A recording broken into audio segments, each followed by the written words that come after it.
सभी पवित्र भाई बहनों को प्रभु यीशु मसीह के पवित्र मीठे नाम में शालोम। कितनी मनोहर सुंदर बात है कि पवित्र लोग ऑनलाइन इकट्ठा होकर के परमेश्वर के वचन के साथ संगति करते हैं, और ये केवल परमेश्वर की दया और अनुग्रह है कि हमें बार बार ये अवसर मिलता है। चाहे कारण कुछ भी हो, लेकिन हम इसे प्रभु का अनुग्रह मानते हैं, अपना उद्धारकर्ता यीशु मसीह का प्रेम और दया मानते हैं कि वह प्रतिदिन हमें अपने नज़दीकी में आने का सुअवसर प्रदान करता है। तो प्रभु की महिमा, बड़ाई, प्रशंसा युवानी होती रहे, क्योंकि सारी इज्जत, आदर, महिमा और धन्यवाद के ये योग्य केवल वो है। उसके सिवा न कोई था, न कोई है, न कोई होगा। वो जीवित है, युगानुग जीवित है, परम धन्य है, अगम्य ज्योति में रहने वाला है। आइए आज हम अपने आप को परमेश्वर के निकट ले चलें, ताकि उसकी मधुर वाणी को, जो उसके पवित्र बाइबल में है, सुनने की योग्य हो सके।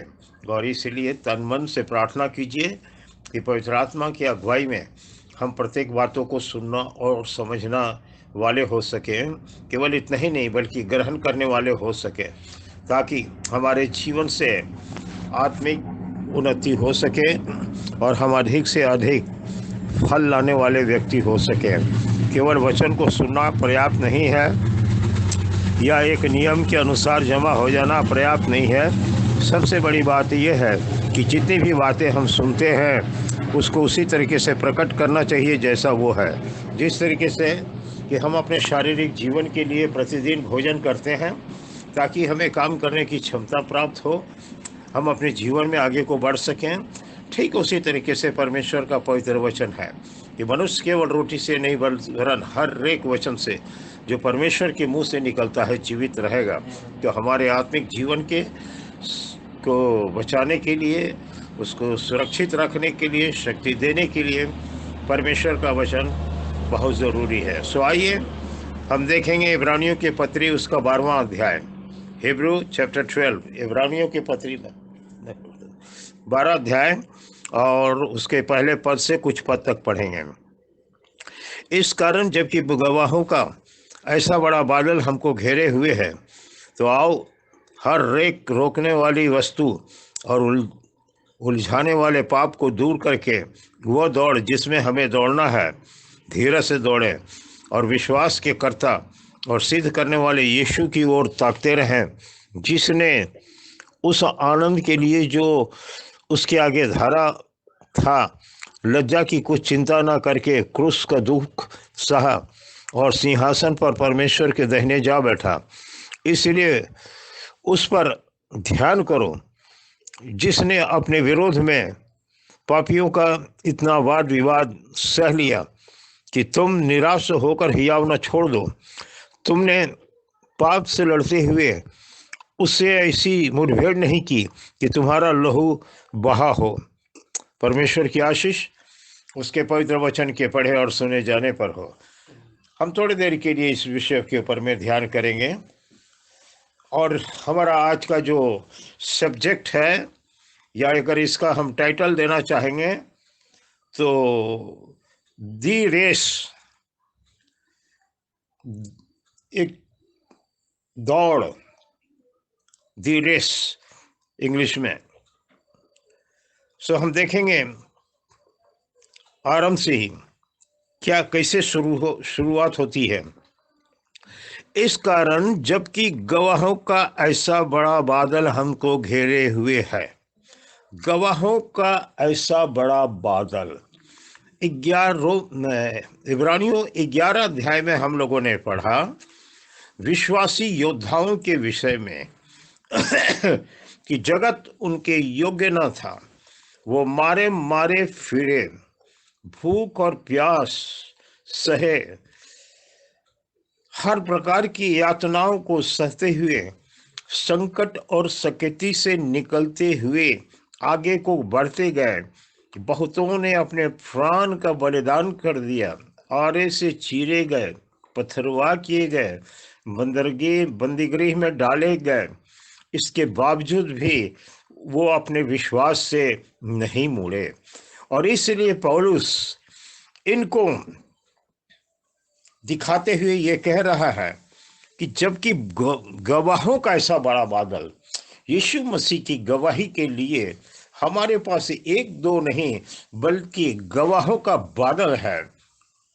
मसीही इतिहास के ऊपर में ध्यान कीजिएगा तो करोड़ों की संख्या में लोग शहीद हुए केवल इस बात पर कि यीशु मसीह मुर्दों में से जी उठा।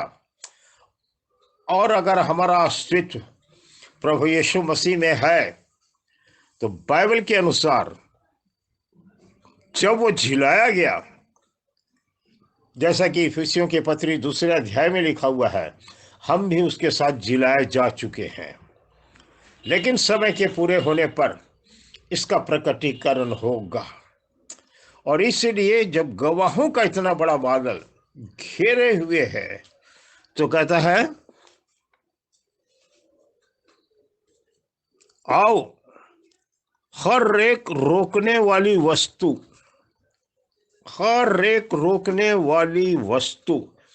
और उलझाने वाले पाप को दूर करके वो दौड़ जिसमें हमें दौड़ना है धीरज से दौड़े।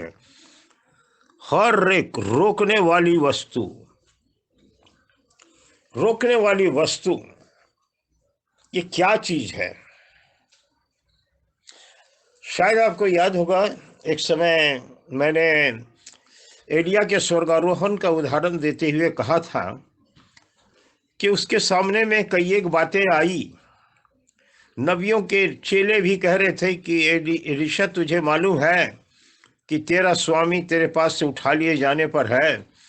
तो एलीशा कहता है तुम चुप रहो, मुझे मालूम है। एक तरह से रोकने वाली बात वहां पर थी, उलझाने वाली बात थी। एलिया उसे कहता है कि हे एलीशा तू यहाँ रुक जा। जब वो गिलगाल से चले तब एलिया कहता है कि यहोवा मुझे बेतेल को भेजता है। एलीशा कहता है मैं तुझे नहीं छोड़ूंगा। यहां तक तो वो ठीक आया, लेकिन उसके बाद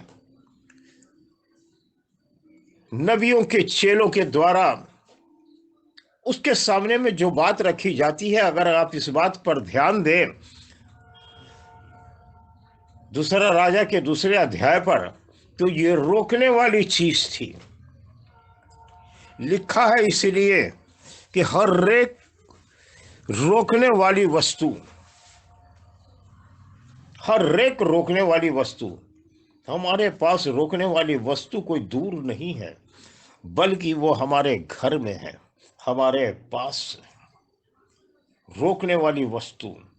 मैं डिटेल्स में इसको नहीं बताऊंगा, शायद अच्छा ना लगे, लेकिन अगर आप सोच करके देखिएगा, बहुत से ऐसे काम हैं, चाहे वो सेवकगण हो, चाहे विश्वासी हो, जब वो आगे बढ़ना चाहते हैं तो उनके जीवन के सामने में रुकावट डालने वाली जो चीज़ें उत्पन्न होती हैं, कहीं बाहर से नहीं बल्कि घर से ही होता है। और बहुत से लोग इस रुकावट के कारण विश्वास से गिर जाते हैं। इसलिए कहता है अब चाहे घर से हो या बाहर से हो, रुकावट डालने वाली बहुत सी चीज़ें हैं। फाइनेंस है, बीमारियां हैं, पारिवारिक संघर्ष है, अभाव है, सामाजिक प्रभाव है, राष्ट्रीय प्रभाव है। कई एक चीज़ें हैं जो कि इंसान को आगे बढ़ने से रोकती है, खासकर परमेश्वर के वचन में आगे बढ़ने से। कैसे रोकेगी? संसार के लोग ये कहेंगे अगर तुम प्रभु यीशु मसीह के नाम में बपतिस्मा लोगे तो तुम्हारा नाम काट दिया जाएगा, तुम्हें कब्रिस्तान में जगह नहीं मिलेगी, तुम्हारे बच्चों का डेडिकेशन नहीं होगा, बड़े होने पर उनकी शादी नहीं होगी।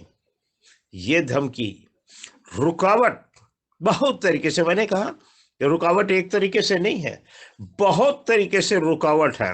दूसरी बात, उलझाने वाला पाप।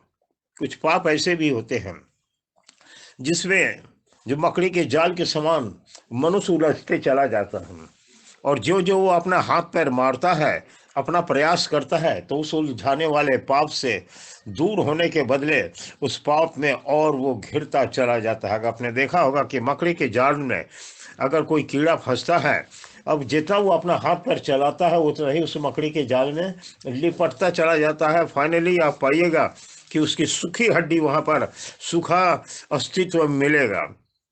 वैसे ही उलझाने वाला पाप भी होता है। हम सोचते हैं कि ये कुछ नहीं, हम हाथ पैर मार करके इससे निकल जाएंगे, लेकिन ये असंभव सा हो जाता है। तो कहता है इन चीजों को दूर करके वह दौड़ जिसमें हमें दौड़ना है, धीरज से दौड़े। हमारे सामने में एक दौड़ है, धीरज से दौड़े। आपको मालूम होना चाहिए, और आजकल बच्चे जानते हैं, जब मैराथन दौड़ होता है तो एक आदमी मशाल लेकर जाता है कुछ दूरी तक, उस मशाल को पकड़ने के लिए दूसरा बंदा वहां खड़ा होता है। वो झट से उसके हाथ से उस दौड़ को, उस मशाल को पकड़ लेता है, और दौड़ने वाला आदमी वहां से वापस आ जाता है या रुक जाता है या जो भी कुछ हो। तो इस तरीके से वो मशाल को उसके जहां पर पहुंचाना है वहां तक पहुंचाया जाता है, चाहे दूरियां जितनी भी हो। ऐसा देखा गया है। आप समझ रहे होंगे पॉइंट को। लेकिन ये जो दौड़ है, आपके लिए कोई आगे और पीछे खड़ा नहीं रहेगा। हमें खुद दौड़ना है उस मसाल को लेकर के। इस दौड़ में हमें खुद दौड़ना है। और ये कौन सा दौड़ है? अनंत जीवन का दौड़, रेस ऑफ इटर्नल लाइफ, अनंत जीवन का दौड़, जिसे प्रभु यीशु मसीह सेत में हमें देता है। इसके लिए हमें पैसे की जरूरत नहीं, इसके लिए हमें केवल एक विश्वास की दौड़ में आगे को बढ़ना है। इसमें हाथ पैर का टूटने का, जख्मी होने का खतरा नहीं है। केवल ये दो बातें जो है, रोकने वाली वस्तु, उलझाने वाला पाप, इनसे सावधान रहें। कैसे सावधान रहेंगे?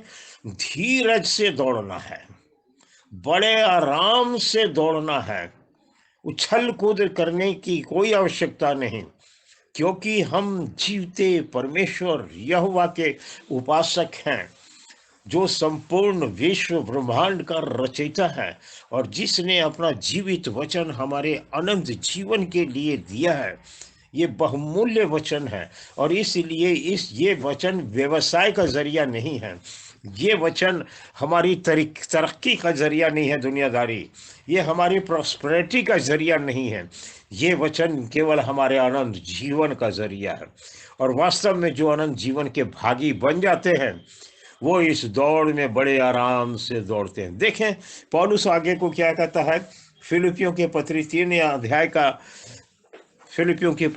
अध्याय का 8 से 12 में हम देखें क्या कहता है। भाई हमारे बीच में पढ़ेंगे।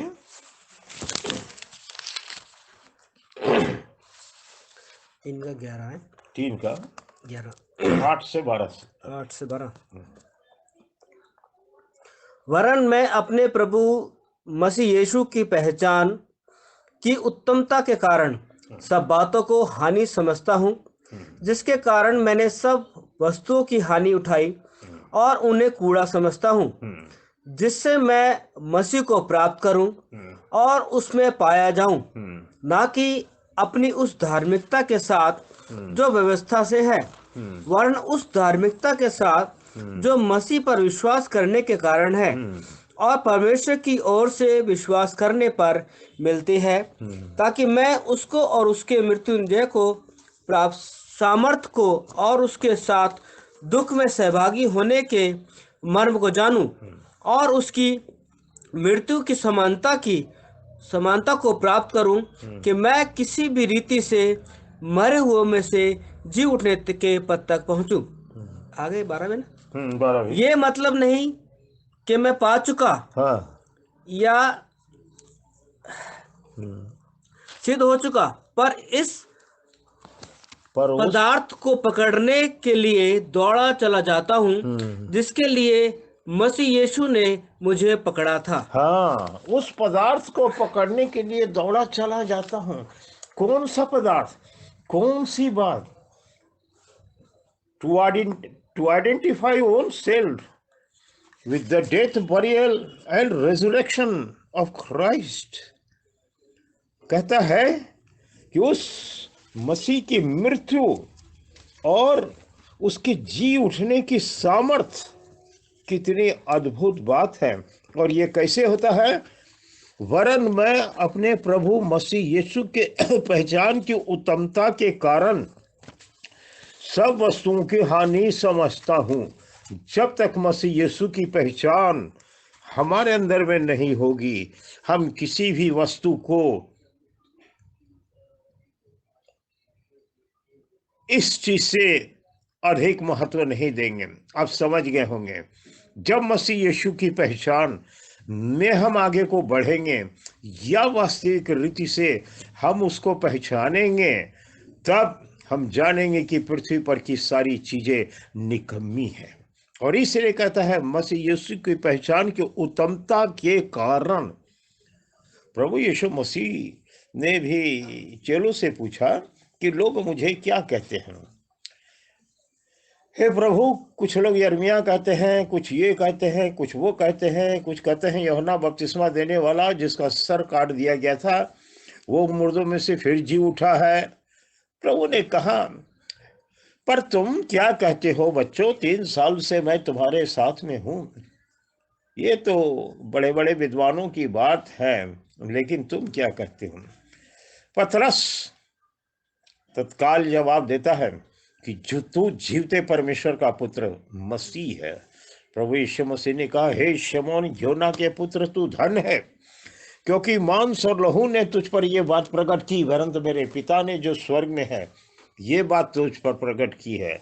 मैं भी कहता हूं तू पत्थर है, मैं इस पत्थर पर अपनी कलीसिया बनाऊंगा। तू धन्य है।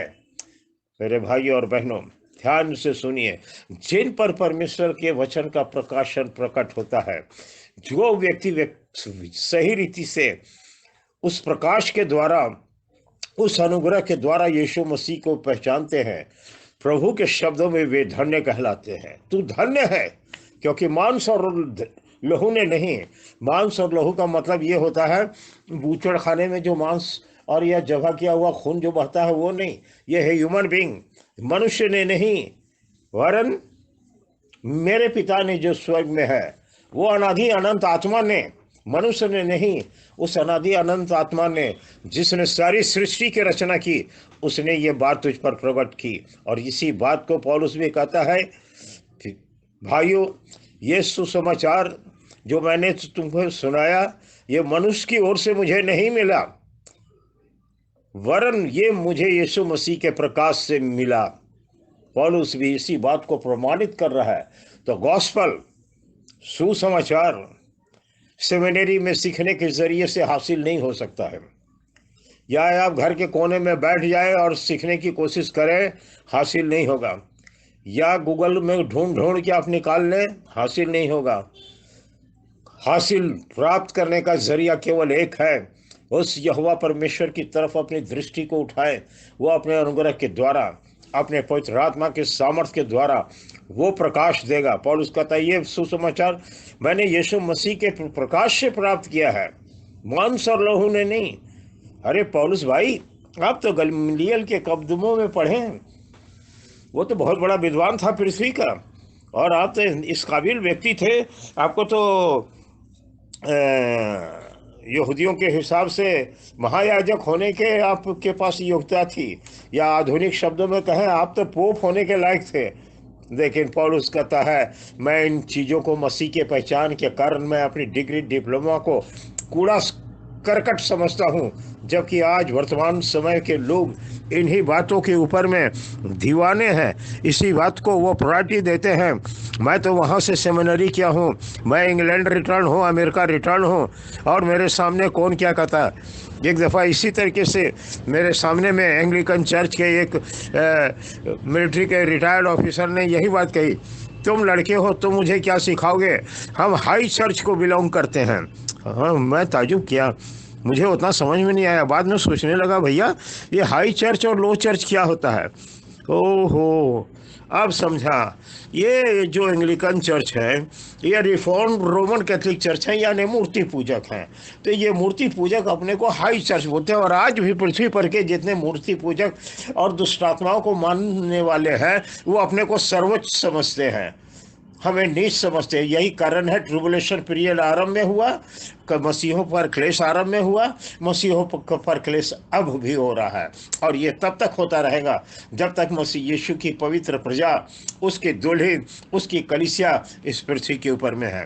तो इसीलिए पौलुस कहता है, पौलुस उस दौड़ में देखा आपने, सारी चीजों को निकम्मा जानते हुए एक दौड़ में दौड़ रहा है। क्या करना? मसीह की मृत्यु की समानता में जो जुटेगा वही उसके जी उठने की समानता को भी प्राप्त करेगा। रोमियो के पत्र 6 अध्याय में साफ शब्दों में ये लिखा हुआ है। आइए चंद एक हम वचन में से ध्यान करें। ये दौड़ हमारा किस चीज के लिए है? अनंत जीवन के लिए है।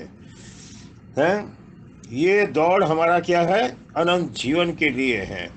हमारी नामधराई जब दूर हो जाती है तो हम परमेश्वर की संगति में आगे को बढ़ते हैं, और जब आगे को बढ़ते हैं तो परीक्षाएं हमारे सामने में आती है।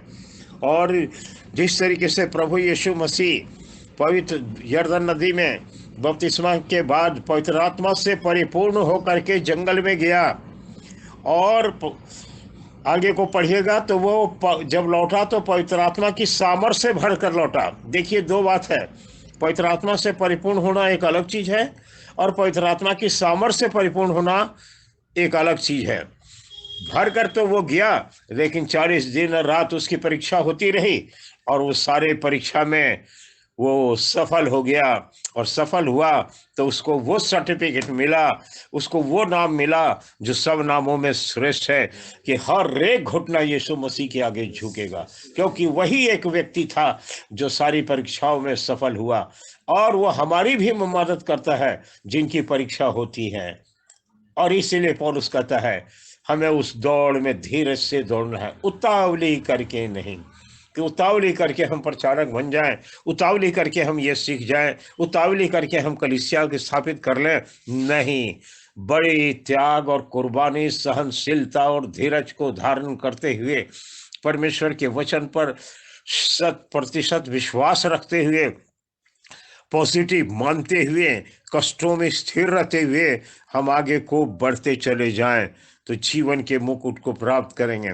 बहुत से लोग कहते हैं, अरे हमें कई एक दफ़ा मेरी बातचीत हुई लोगों से, जब बपतिस्मे की बात आती है, अरे भाई हम ये बपतिस्मा उतना हम लफड़ा में फंसना नहीं चाहते। मैं तो यीशु मसीह से बहुत प्यार करता हूँ, सुबह दुआ कर लेता हूँ, शाम को दुआ कर लेता हूँ, और उसी का नाम लेकर मैं सब कुछ करता हूँ। ये सब लफड़ा में नहीं फंसना है। बपतिस्मा है या प्रभु भोज है, ये सब चीज चक्कर में हम नहीं। क्या कि कोई कहता है बपतिस्मा ये है, कोई बपतिस्मा वो है। कहने का मतलब मसीह का प्यार और मसीह की पहचान ऐसे व्यक्ति के जीवन में एक नए पैसे के बराबर भी प्रकट नहीं हुई है।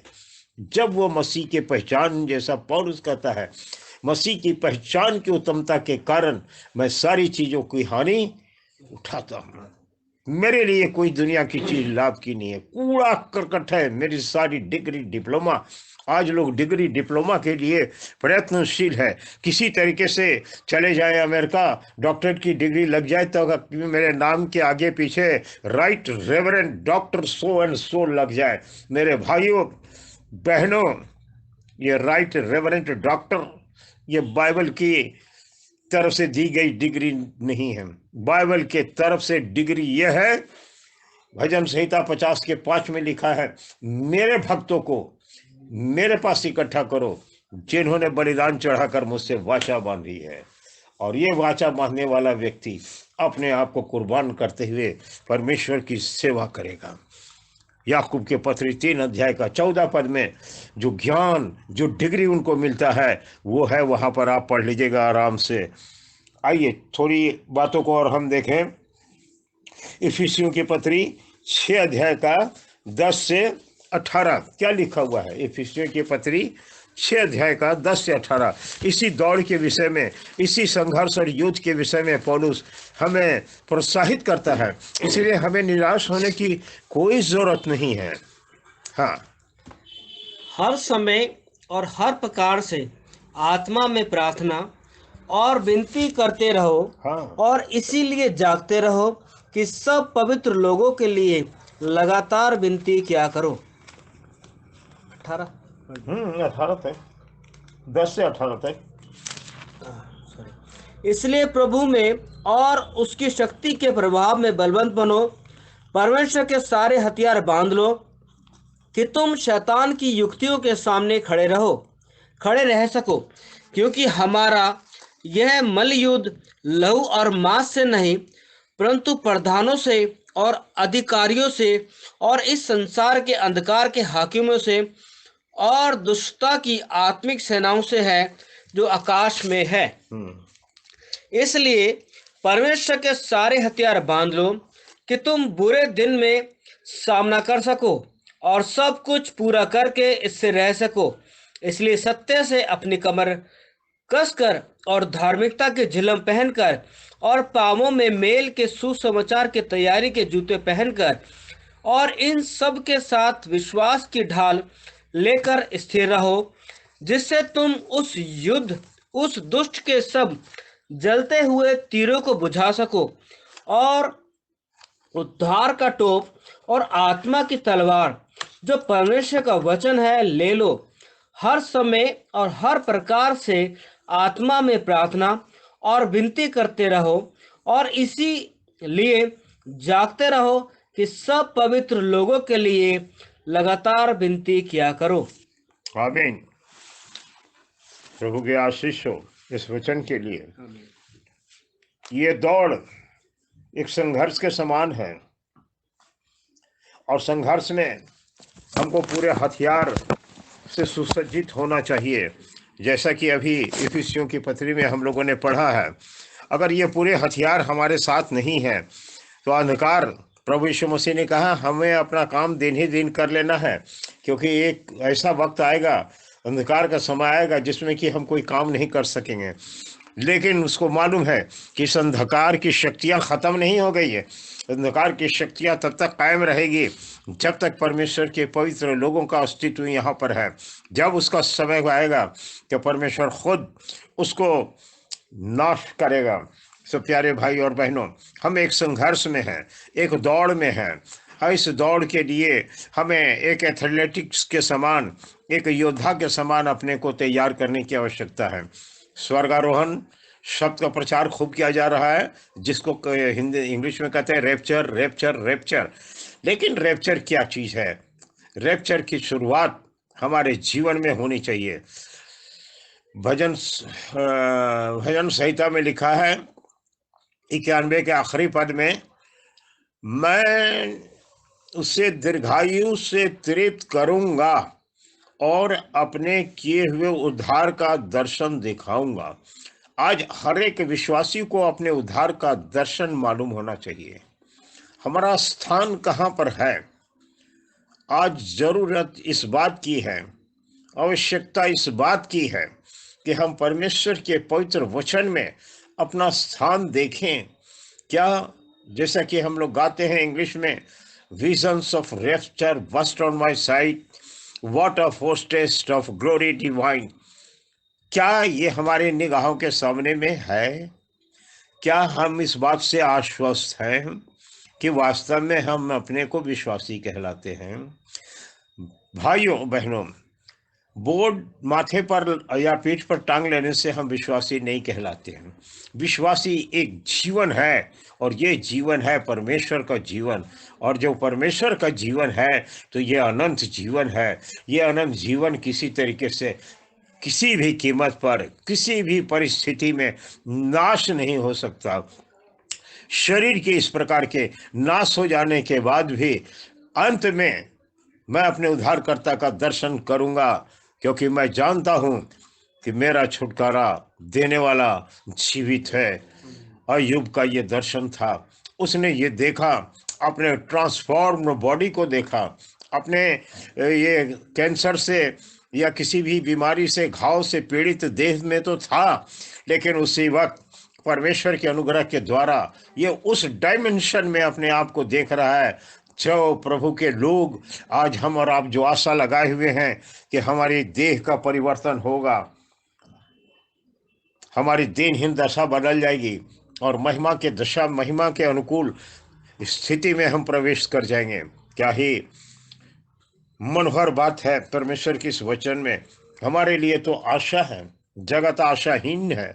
एक समय हम आशाहीन जगत में भटकते थे, हमारे पास कोई आशा और उम्मीद नहीं थी, लेकिन आज हमारे पास आशा और उम्मीद है। और इस आशा उम्मीद के लिए पौलुस के शब्द को, यानी कि पवित्र आत्मा के वचन को हमें याद रखना है। इस कारण जबकि गवाहों का ऐसा बड़ा बादल हमको घेरे हुए है, करोड़ों लोग जो शहीद हुए, यहाँ तो कुछ विश्वासियों का नाम दिया हुआ है 11वें अध्याय में, लेकिन अगर हिस्ट्री में देखें लाखों करोड़ों शहीद हुए। गवाहों का इतना बड़ा बादल है कि आप और हम गिन नहीं सकते हैं, दुनिया का कोई भी व्यक्ति गिन नहीं सकता है। और इसीलिए पौलुस बहुत शॉर्ट में बता रहा है, संक्षिप्त रीति से बताता है, उदाहरण दे रहा है बादल।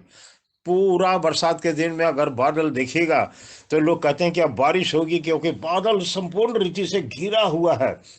और उस वक्त धूप का नामो निशान नहीं होगा, सूखे का नामो निशान नहीं होगा, केवल पानी की उम्मीद रह जाती है। प्यारे भाई और बहनों, वैसे ही अगर वास्तविक रीति से हम विश्वास में हैं, विश्वास के दौड़ में हम दौड़ रहे हैं, तो याद रख लीजिए गवाहों का इतना बड़ा बादल हमें घेरे हुए है, गवाहों का इतना बड़ा बादल घरे हुए है। हमारी आशा को दृढ़ करने के लिए तैयार है कि बच्चों, इन जिंदगियों को देखो किस तरीके से इन्होंने कुर्बानी दी है। हम जल्दी से एक आध पद पढ़ेंगे, पहला कुरिन्थियों 9:25, पहला कुरिन्थियों 9:25 जल्दी से।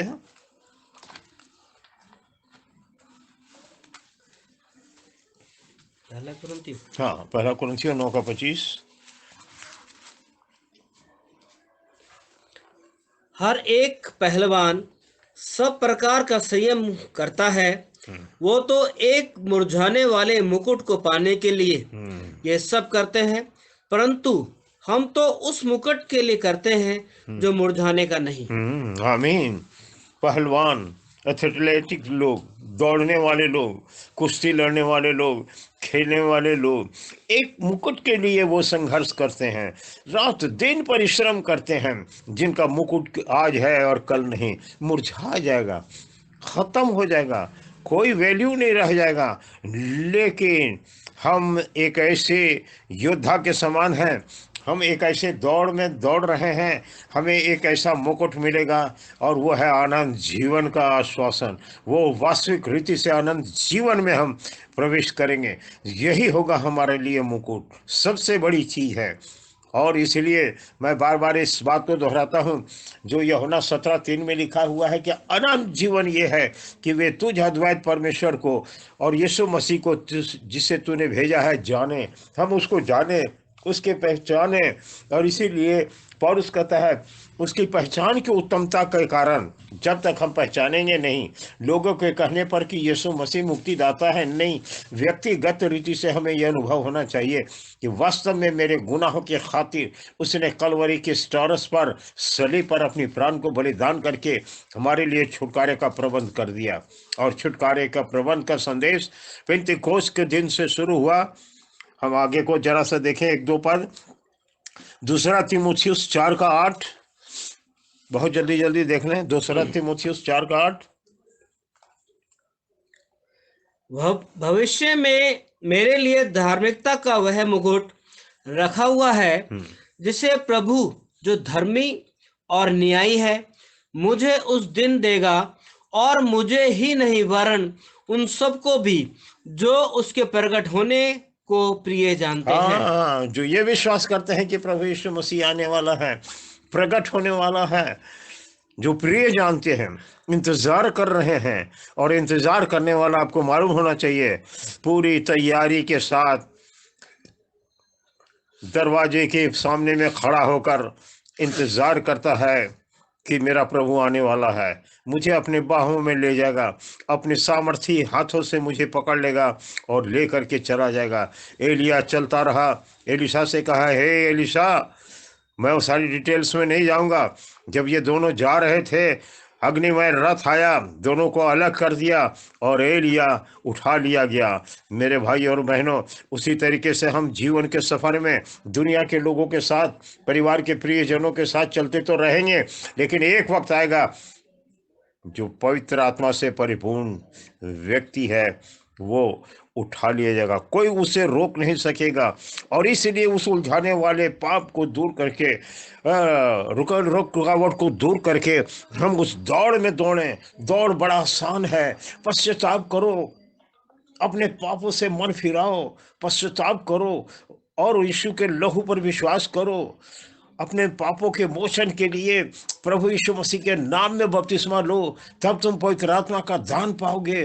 क्योंकि ये प्रतिज्ञा तुम्हारे लिए, तुम्हारी संतान के लिए, तमाम दूर दूर के रहने वाले लोगों के लिए है, जिनको प्रभु हमारा परमेश्वर अपने पास बुलाएगा।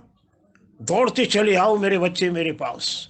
हमें दौड़ना है, वो इंतजार कर रहा है। बहुत जल्द आने वाला है, बहुत जल्द आने वाला है। आइए हम उस दौड़ में दौड़ें, संयम के साथ, धीरज के साथ उसके आगमन की प्रतीक्षा करें और अपने आप को तैयार करें। प्रभु आप लोगों को बहुत आशीष दे, पवित्र आत्मा की अगुवाई में चलाए।